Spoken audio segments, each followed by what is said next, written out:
how to transfer PENGU from bitget to metamask on PC. Now to be able to do that, just make sure you are logged into your bitget exchange account.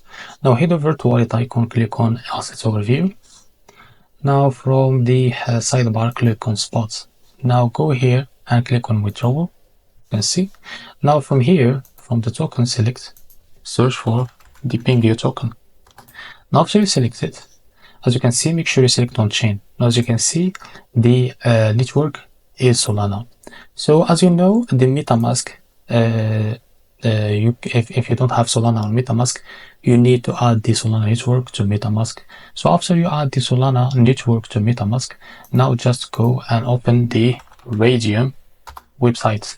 After that, go and open the website. Now after you connect the after you add the Solana network, you will be able to connect the metamask wallet to Radium. Just click on connect wallet.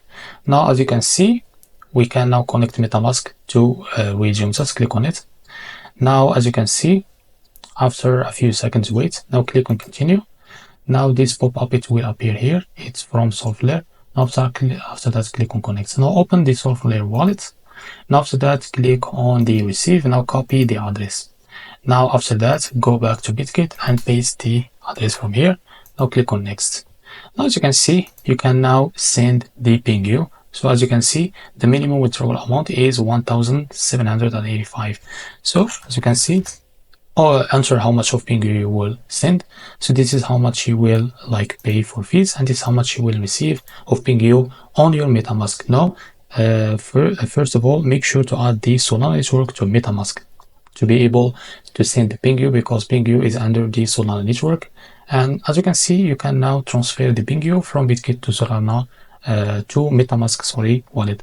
So if you found this video helpful, please like and subscribe. See you in the next video.